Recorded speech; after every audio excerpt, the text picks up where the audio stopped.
Hi, today I am going to explaining about tubal ectopic pregnancy.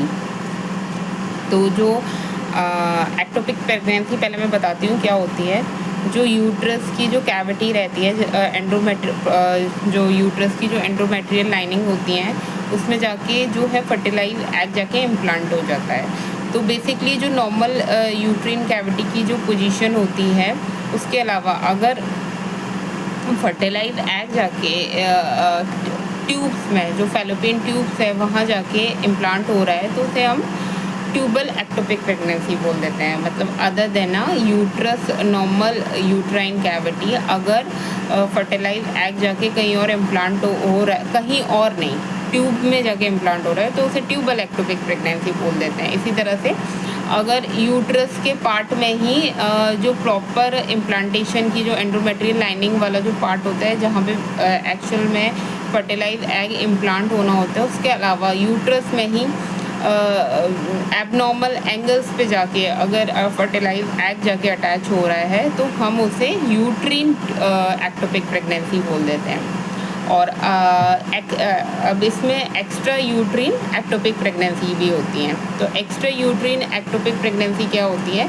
Uterine cavity के अलावा अगर वो जाकर इम्प्लांट हो जा रही हैं एब्डोमिनल एरिया में तो उसको एक्स्ट्रा यूट्रिन बोल देते हैं। या फिर ये जो ट्यूबल प्रेगनेंसी होती है, फैलोपियन ट्यूब की जो एक्टोपिक प्रेगनेंसी होती है, इसको भी हम एक्स्ट्रा यूट्रिन एक्टोपिक प्रेगनेंसी बोलते हैं। ये भी उसी पार्ट में ही आती है। तो एक्टोपिक प्रेगनेंसी का मतलब है other than the proper normal position of uterine cavity, उसको हम एक्टोपिक बोल देते हैं। मतलब जो नॉर्मल जो एरिया होता है जहाँ पे जाके फर्टिलाइज एग को जाके इम्प्लांट होना होता है, उसके अलावा अगर कहीं भी जाके फर्टिलाइज एग जाके इम्प्लांट हो रहा है तो उसे हम एक्टोपिक बोलेंगे। अब वो वेरी करता है कि अगर वो फैलोपियन ट्यूब में जाकर इम्प्लांट हो रहा है तो उसे ट्यूबल एक्टोपिक प्रेगनेंसी बोल देंगे। अगर वो यूट्रिन के ही किसी एबनॉर्मल पार्ट में जाके इम्प्लांट हो रहा है, यूट्रस के बच्चेदानी के किसी एबनॉर्मल पार्ट में जाके इम्प्लांट हो रहा है तो उसे हम एक्स्ट्रा यूट्रिन एक्टोपिक प्रेगनेंसी बोल देंगे। और अगर मतलब एक्स्ट्रा यूट्रिन जैसे कि यूट्रस के पार्ट के अलावा, जैसे मैंने बताया कि एक्स्ट्रा यूट्रिन का मतलब है कि यूट्रस कैविटी के अलावा वो किसी और पार्ट में जाके इम्प्लांट हो रहा है तो उसमें ट्यूबल भी आ जाती है, उसमें एब्डोमिनल भी आ जाती है। बट आजकल का जो माहौल है उसमें ज़्यादातर अस्पतालों में ट्यूबल एक्टोपिक प्रेगनेंसी देखी जाती है। तो मैं एक्सप्लेन कर रही हूँ कि ट्यूबल एक्टोपिक प्रेगनेंसी के कारण क्या होते हैं। तो उसके जो कारण होते हैं बेसिकली जो है हमारा एनवायरमेंटल फैक्टर जो है रिस्पॉन्सिबल रहता है।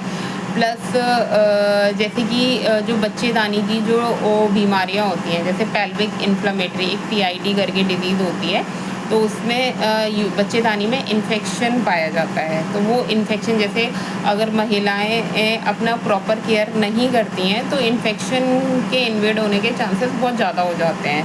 तो पेल्विक इन्फ्लेमेटरी डिजीज जनरली अगर आप सरकारी अस्पतालों में देखेंगे तो नॉर्मल महिलाएं इस तरीके की बीमारी से सफ़र कर रही होती हैं। दूसरा कारण क्या होता है? दूसरा कारण हो सकता है कि अगर बच्चे मतलब फैमिली प्लानिंग के केस में अगर बच्चा रोकने के लिए लाइगेशन वगैरह महिलाओं ने कराया, उसका फेलियर हो गया है। दूसरा कारण ये हो सकता है। तीसरा कारण ये हो सकता है जैसे रिप्रोडक्टिव पीरियड के बाद कुछ महिलाएं अगर प्रेगनेंसी नहीं चाहती हैं तो वो मेडिसिन ओरल कॉन्ट्रासेप्टिव पिल ले लेती हैं, तो वो प्रोजेस्टेरॉन वाली जो पिल्स ले लेती हैं, तो उसकी वजह से भी ये जो है एक्टोपिक ट्यूबल एक्टोपिक प्रेगनेंसी होने के चांसेस रहते हैं। प्लस कभी बच्चेदानी में कभी महिलाओं का सीज़र हुआ हो उसकी वजह से, मतलब यूट्रस में अनफेवरेबल एनवायरनमेंट होने की वजह से जो है एक्टोपिक प्रेगनेंसी होने के चांसेस रहते हैं। या फिर यूट्रस में फाइब्रॉइड का होना, फाइब्रॉइड किसे बोलते हैं? रसौली को बोलते हैं। मतलब एक मास का एक बंच ऑफ क्या बोलते हैं, मास का एक तरीके से नॉन कैंसरस ग्रोथ वाला जो मास बन जाता है बच्चेदानी के अंदर, उसको फाइब्रॉइड बोल देते हैं। बाकी जैसे कुछ लोग artificial reproductive technique baby conceive करने के लिए ट्रीटमेंट ले रहे होते हैं, तो उस केस में भी कभी कभी जो है कभी कभी प्रॉपरली इम्प्लांटेशन ना होने के कारण बच्चा जो जाके एक्टोपिक मतलब ट्यूबल प्रेगनेंसी कॉज कर देता है। और repetitive unplanned pregnancy, repetitive pregnancy and miscarriage will lead to और इंड्यूस्ड अबॉर्शन, जो हम लोग जो प्रेगनेंसी की टर्मिनेशन जो करवाते हैं उसके कारण भी यूट्रस का जो है एनवायरनमेंट जो है अनफेवरेबल हो जाता है, तो उस केस में भी बच्चा जाके जो है ट्यूब्स में जाके इम्प्लांट हो सकता है, जिसको हिंदी में नले भी बोलते हैं। अगर सरकारी हॉस्पिटल में जब महिलाएं जाती हैं तो जो गायनिक हैं उनको कंसल्ट करती हैं, मतलब जब वो महिलाएं कंसल्ट करती हैं तो उनको ऐसे ही समझाया जाता है कि आपके नले में प्रेगनेंसी हो गई है।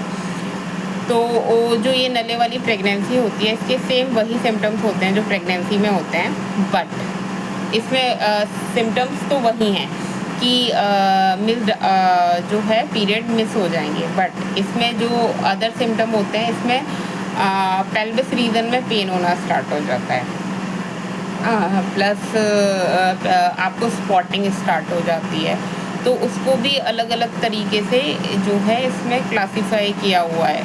एक तो ट्यूबल प्रेगनेंसी में एक होती है एक्यूट ट्यूबल प्रेगनेंसी, जिसमें एक्यूट ट्यूबल प्रेगनेंसी में जो होता है उन लोगों में होती है जो बहुत मतलब फर्टिलिटी वाला जो जिनका पीरियड चल रहा होता है, I mean 20 years of age to the 30 years of age वाला जो एज ग्रुप रहता है उन फीमेल्स में होता है। उसमें ट्यूब जनरली रप्चर्ड हो जाती हैं और सिम्टम्स सेम वही रहते हैं, वो ट्रायड रहता है, एमेन्यूरिया रहेगा, मतलब मिस्ड जो है पीरियड मिस रहेंगे नॉर्मल प्रेगनेंसी की तरह, प्लस पेल्विक पेन होगा, वेजाइनल ब्लीडिंग होगी, है ना, और पेशेंट का जो बहुत पैलर दिखेगा, मतलब पीलापन दिखना पेशेंट का, और वॉमिटिंग, नोविया जैसी कंडीशन, ब्लॉटिंग, पेट का फूलना काइंड ऑफ ऐसे फील होना, है ना, और बहुत सारी मतलब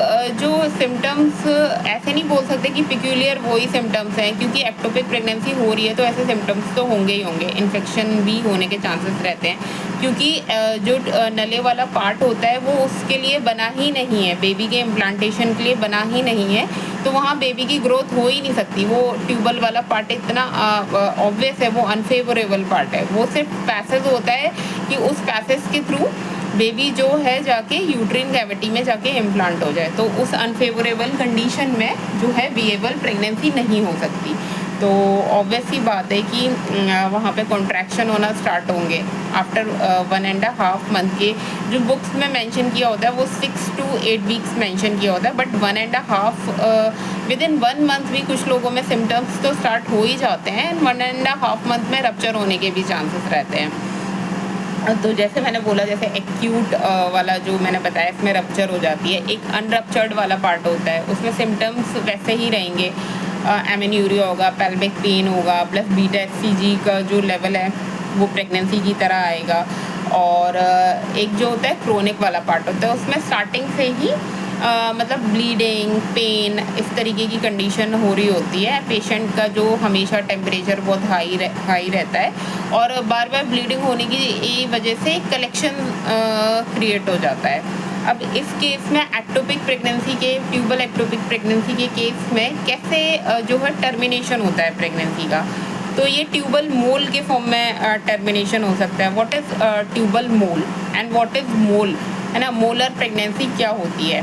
तो मोलर प्रेगनेंसी ऐसे होती है जैसे कि इसे फॉल्स प्रेगनेंसी बोला जाता है, मतलब जो है रॉन्ग फर्टिलाइजेशन होता है एग का, तो उसकी वजह से प्रॉपर डेवलपमेंट नहीं हो पाता है फर्टिलाइज एग का, तो जो रहता है एक एबनॉर्मल मास क्रिएट हो जाता है कोरियोनिक विल्लाई का, तो उनका फिर ना जो जैसे ट्यूबल मोल्ड टर्मिनेशन होता है तो उसमें जो विल्लाएं सेपरेट होना स्टार्ट होंगी, वहाँ हेमरेजिक कंडीशन होगी, प्लस एंसिस्टेड फॉर्म में, मतलब एक कैप्सूलर फॉर्म में जो है ब्लड कलेक्ट हो जाएगा पाउच ऑफ डॉगलास में, ठीक है। अब ये ट्यूबल मोल के थ्रू टर्मिनेशन हो गया, इसका कम्प्लीटली एब्जॉर्प्शन हो जाता है, ठीक है। एब्जॉर्प्शन का मतलब है कि it is completely absorb and release through the ostium. Ostium जो है इस्टमस जो रहता है। अच्छा, मैं एक बार नले का आपको पिक्चर दिखा देती हूँ फेलोपियन ट्यूब का। तो ये है फेलोपियन ट्यूब का पार्ट। तो ये है आपके फिम्ब्रे, ये है आपका इन्फंडिबुलम, ये ऑरेंज वाला पार्ट है आपका एम्पुला, और ये लास्ट वाला पार्ट है इस्टमस। तो ये यहाँ पर ये वाला जो है, ये इस पोर्शन को ना ओस्टियम बोलते हैं। ये मतलब एक आप होल्ड काइंड ऑफ समझ लो, यहाँ से रिलीज़ करता हुआ, तो यहाँ से रिलीज़ करता हुआ, और ये है हमारा सर्विक्स वाला रीजन। तो यहाँ से ये वेजाइना में ऐसे रिलीज़ हो जाता है। तो ब्लीडिंग जब हमारी स्टार्ट होती है, तो यहाँ से जब टर्मिनेशन होगी, मोलर टर्मिनेशन ऑफ प्रेगनेंसी होगी, तो इस तरीके से जो है रिलीज़ हो जाता है।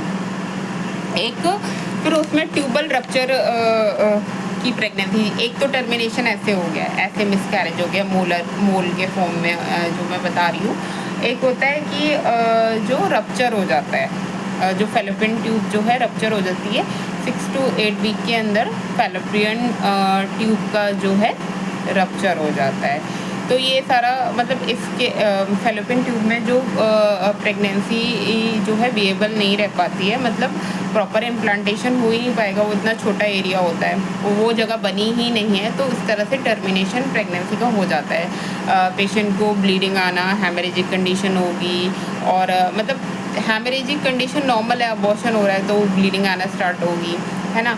और जब ट्यूब रप्चर हो जाती है तो पेशेंट टॉक्सिक वाली कंडीशन में जा सकता है, मतलब it will be fatal to the patient. इसी वजह से जो इसमें स्टार्टिंग में अगर जनरली जब प्रेगनेंसी कंसीव करते हैं, अगर आर्टिफिशियल रिप्रोडक्टिव टेक्निक के थ्रू जब भी पेशेंट कंसीव करता है तो transvaginal sonography with in 10 days की जाती है। लेकिन नॉर्मल प्रेगनेंसी में कोई भी इस तरीके का चेकअप नहीं कराया जाता। अगर TBS की ट्रांसवेजाइनल सोनोग्राफी कराएंगे तो एक्टोपिक प्रेगनेंसी के बारे में पता चल जाता है। बट अगर आप 1 मंथ के बाद भी USG जो होता है, नॉर्मल USG कन्फर्मेशन टेस्ट जो कराते हैं, उसमें भी पता चल जाता है, क्योंकि FS4 जनरली जो है एब्सेंट रहने के चांसेस होते हैं, और अगर वो मिलती भी है तो वो प्रेगनेंसी विएबल नहीं होती है।